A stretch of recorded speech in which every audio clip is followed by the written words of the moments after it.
Já parou para pensar que o nosso corpo tem uma memória própria? Que ele guarda histórias que a nossa mente muitas vezes nem lembra que existem? Pois é, essa é a ideia central e, olha, fascinante do livro Quando o Corpo Fala, de Mara Sidoli, que a gente vai desvendar hoje. Pensa comigo um pouco. E se aquela dor que não passa, sabe? Aquela tensão constante? E se não fosse só uma coisa física? E se fosse o nosso próprio corpo contando uma história que a mente já esqueceu? Uma história contada não em palavras, mas em carne e osso. Para a gente entender como isso funciona na prática, nada melhor do que mergulhar num caso clínico real.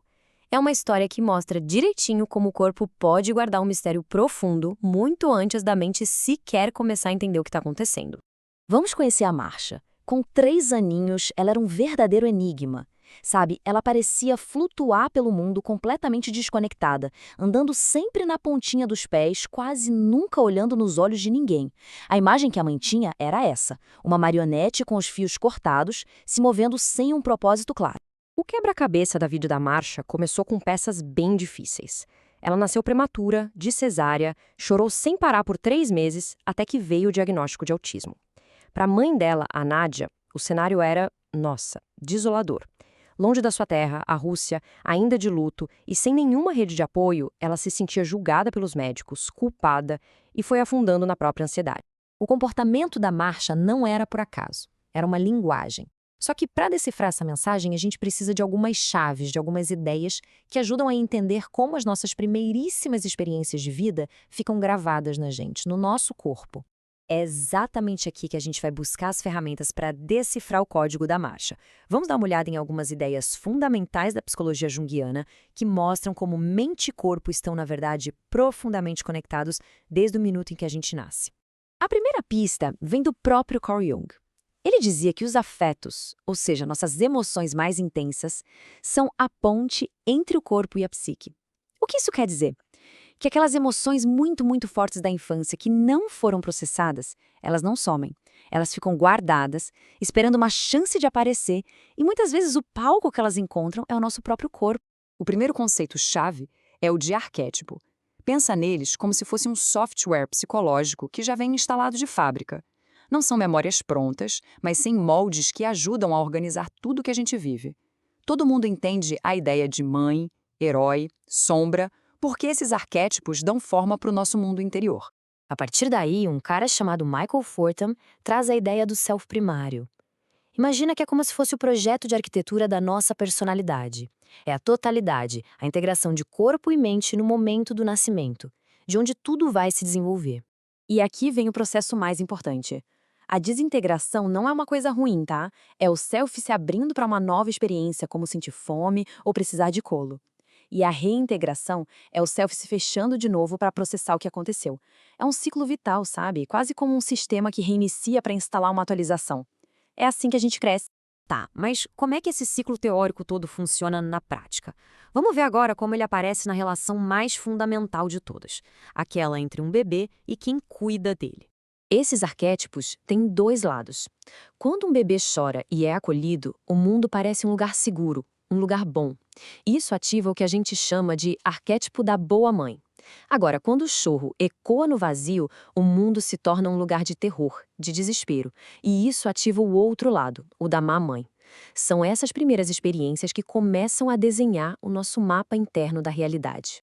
E aqui a gente vê o ciclo saudável funcionando. Primeiro, a desintegração. O bebê se abre para o mundo, por exemplo, com fome. Depois, a resposta. Quem cuida dele percebe e atende essa necessidade. E, por fim, a reintegração. O bebê se acalma, processando a experiência de que foi cuidado. É essa sintonia fina que constrói a confiança básica no mundo. Mas e quando essa sintonia falha? E falha de novo e de novo? A energia daquela emoção, o medo, a raiva, o desamparo, ela não tem para onde ir. Ela fica presa. O pedido de socorro não é ouvido pela mente, então ele busca outro caminho. E esse caminho é o corpo, onde ele aparece como um sintoma físico. O nome disso é somatização. Com essa teoria toda na mão, agora a gente pode voltar àqueles mistérios do começo. Vamos ver como essas conexões quebradas na infância deixam marcas muito profundas, olhando as consequências em histórias de verdade. Lembra da Marcia? Aquilo que foi rotulado como defesas autistas, na verdade não era um defeito, era uma estratégia de sobrevivência. Diante do terror de um nascimento traumático e da ausência de uma mãe que não conseguia se conectar, a psique da Marcia fez a única coisa que podia para não se quebrar em 1000 pedaços. Ela se fechou. Criou uma concha protetora. Às vezes, uma única frase pode definir uma vida inteira. Foi o caso de uma outra paciente, Mary. Assim que ela nasceu, a avó olhou para ela e soltou: "Que macaquinho feio." Essa frase virou uma maldição. Mary cresceu se sentindo inadequada, feia, carregando um rótulo que foi colado nela no momento em que ela estava mais vulnerável. Já o caso de Andrew mostra um outro caminho. Aos 17 anos, com pensamentos suicidas, ele usava as palavras como uma fortaleza.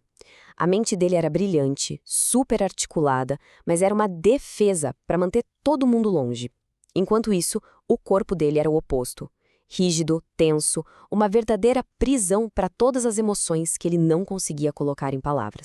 E o mais impressionante é como o próprio Andrew descreveu essa prisão. Num poema ele escreveu: "Minhas palavras são gritos perdidos numa prisão morta.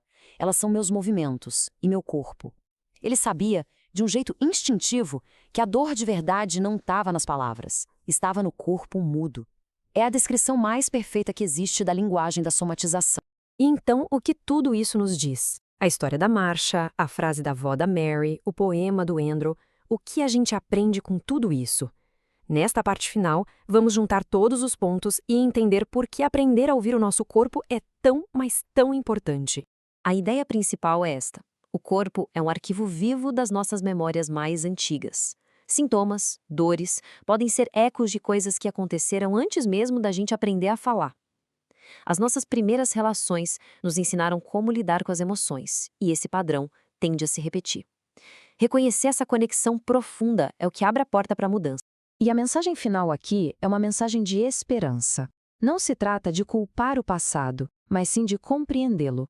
Ao aprender a escutar os sinais do corpo, a gente começa um diálogo com parte de nós que foram esquecidas há muito tempo. A gente começa a traduzir essas mensagens e finalmente ganha o poder de reescrever a nossa própria história. E com isso, a gente volta para aquela pergunta do início, mas agora com um mapa totalmente novo. Fica a reflexão. Se o corpo realmente fala, o que será que ele está tentando dizer nesse exato momento? A resposta pode ser o começo de uma jornada incrível de autoconhecimento.